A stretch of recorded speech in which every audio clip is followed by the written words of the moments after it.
Hello hi friends, welcome to my channel మన Telugu updates Telugu YouTube channel. అందరికీ నమస్కారం అండి. ఈరోజు వీడియోలో మన ఆంధ్రప్రదేశ్ రాష్ట్ర వ్యాప్తంగా మహిళలందరికీ కూడా ఆడబిడ్డ నిధి పథకం ద్వారా ప్రతి నెల కూడా 1500 రూపాయల చొప్పున సంవత్సరానికి 18,000 రూపాయలు ఇచ్చేటువంటి పథకానికి సంబంధించి మరొక అప్డేట్ అయితే తీసుకురావడం జరిగింది. మరి ఆయన ఇప్పటికే ఇచ్చినటువంటి హామీలలో ఒక్కొక్క హామీని అమలు చేస్తూ ఒకవైపు సంక్షేమం, మరొక వైపు అభివృద్ధితో రాష్ట్రాన్ని ముందుకు తీసుకువెళ్తున్నారు సీఎం చంద్రబాబు నాయుడు గారు. తాజాగా మహిళలందరికీ ఇచ్చినటువంటి అతి పెద్ద పథకం ఈ పథకం మనకు మహిళలందరికీ ఆర్థికంగా ఎంతో ఉపయోగపడేటువంటి పథకం. ఈ పథకం ద్వారా రాష్ట్ర వ్యాప్తంగా ఉన్నటువంటి మహిళలందరికీ కూడా ప్రతి నెల కూడా 1500 రూపాయల చొప్పున పథకాన్ని ప్రారంభించాలని చెప్పేసి ప్రభుత్వం నిర్ణయం తీసుకుంది. మరి ఈ పథకానికి సంబంధించి మనకు ఎవరికైతే పథకానికి డబ్బులు వర్తిస్తాయి, ఎవరెవరికి వర్తించవు, అలాగే తాజాగా మరొకసారి ప్రభుత్వం విడుదల చేసింది, అలాగే డబ్బులు ఎప్పటి నుంచి జమ కాబోతున్నాయి అనే వివరాలు కూడా వెల్లడించారు. ఆ వివరాలన్నీ వీడియోలో క్లారిటీగా తెలియజేస్తాను. దయచేసి వీడియోని ఎక్కడా కూడా స్కిప్ చేయకుండా చూడండి, పూర్తి ఇన్ఫర్మేషన్ తెలుస్తుంది.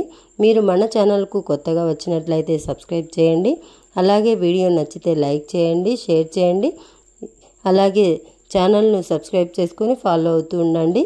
ఇక లేట్ చేయకుండా వివరాల్లో వెళ్ళినట్లయితే మన ఆంధ్రప్రదేశ్ రాష్ట్ర వ్యాప్తంగా మహిళా సంక్షేమం కోసం సీఎం చంద్రబాబు నాయుడు గారు అనేక పథకాలను అమలు చేస్తూ మహిళలకు మరింత మేలు చేసే విధంగా ఆయన పథకాలకు ప్రకటించడమే కాకుండా ఆ పథకాలను అమలు చేస్తూ రాష్ట్రాన్ని ముందుకు తీసుకువెళ్తున్నారు. ఈ నేపథ్యంలోనే మహిళలకి ఈ యొక్క ఆడబిడ్డ నిధి పథకం ద్వారా ప్రతి నెల 1500 రూపాయల చొప్పున సంవత్సరానికి 18,000 రూపాయలు అయితే ప్రకటించబోతున్నారు. మరి ఈ పథకాన్ని ఎప్పటి నుంచి ప్రారంభిస్తున్నారు, ఈ పథకానికి సంబంధించిన విధానాలు, అలాగే అర్హులు అనర్హులు గురించి మరొకసారి తెలియజేస్తాను. ఇక ముఖ్యంగా సీఎం చంద్రబాబు నాయుడు గారు మాట్లాడుతూ రాష్ట్ర వ్యాప్తంగా ఉన్న మహిళలకు భారీ శుభవార్త అయితే తీసుకొచ్చారు. ముఖ్యంగా ఇప్పటికే మహిళలకు 3 ఉచిత గ్యాస్ సిలిండర్ల పథకాన్ని ఇచ్చారు. అలాగే తల్లికి వందనం పథకం ద్వారా తల్లుల వాళ్ళ పిల్లల్ని చదివించుకోవడానికి అవకాశం ఇచ్చారు. అలాగే ఇప్పుడు తాజాగా ఉచిత బస్సు ప్రయాణ సౌకర్యాన్ని కూడా కల్పించారు. మరి ఇప్పుడు అన్నిటికంటే ముఖ్యమైనటువంటి ఆడబిడ్డ నిధి పథకాన్ని అయితే ప్రారంభించి మరింత మేలు చేయడానికి అయితే జరిగింది. మరి ఈ పథకానికి సంబంధించి గతంలో మనకు అనేక విధాలుగా కూడా అప్డేట్స్ అయితే వచ్చాయి. మరి ప్రభుత్వం ఏర్పడి నుంచి మనకు దాదాపు సంవత్సరం జరిగింది. ఈ పథకానికి ప్రారంభించినటువంటి సమయం ఆసన్నమైంది. ఈ పథకానికి సంబంధించి ముందుగా ఏపీ ప్రభుత్వం యొక్క అప్డేట్స్ అయితే తీసుకువచ్చింది.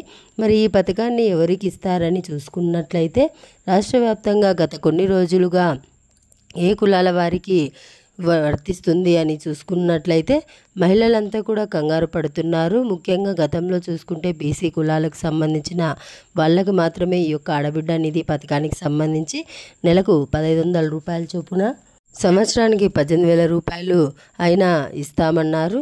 ఇప్పుడు మార్చి బీసీ, ఎస్టీ, అలాగే ఎస్సీ మైనారిటీల వాళ్లకు కూడా ఆడబిడ్డ నిధి అనేది పథకం వర్తిస్తుందని చెప్పడం జరిగింది. ఇప్పుడు మళ్ళీ తాజాగా అన్ని కులాల వారికి ఆడబిడ్డ నిధి పథకం ద్వారా 1500 రూపాయల చొప్పున సంవత్సరానికి 18,000 రూపాయలు అయితే అందిస్తామని చెప్తున్నారు. ఎవరైతే రాష్ట్ర వ్యాప్తంగా ఎస్సీ, ఎస్టీ, బీసీ, ఈబీసీ మైనారిటీలు అలాగే జనరల్ కేటగిరీలకు సంబంధించినటువంటి మహిళలందరికీ కూడా ఈ పథకం అయితే వర్తిస్తుందని తెలియజేశారు. వయసు 18 నుంచి 59 సంవత్సరాల మధ్య వయసు అయితే ఉండాలి. అలాగే దీంతో పాటుగా కొన్ని ప్రూఫ్స్ అయితే కలిగి ఉండాలి. అయితే కేవలం ration card, Aadhaar card, bank account, అలాగే ఈకేవైసీ, ఎన్పిసిఐ లింకు, అన్ని హౌస్ హోల్డ్ మ్యాపింగ్ ఇవన్నీ కూడా కలిగి ఉండాలి. ఇది అప్డేట్ వీడియో నచ్చినట్లయితే లైక్ చేయండి, షేర్ చేయండి, మన ఛానల్ను సబ్స్క్రైబ్ చేసుకొని ఫాలో అవుతూ ఉండండి. Thanks for watching. Thank you. Have a nice day.